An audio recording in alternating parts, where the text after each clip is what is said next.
There's this one moment that I could never forget, encapsulates what my mom meant for me and her self-sacrifice. Just prior to the pandemic, when I used to visit her in her senior housing, by that time she was still quite older and had multiple chronic illnesses, one of which was a kind of a rare lung disease that where 10 years prior, half of her lungs removed.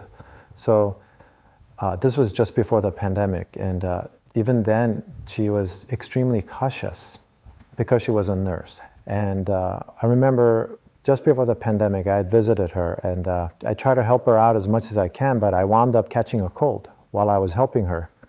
And just before I was going to leave because, come back up here because I didn't want to infect her, in any way. All along, it was an unusual fever because I could hardly even talk. And if I could talk, I would say, "Mom, get away from me. You do not want to catch whatever I have."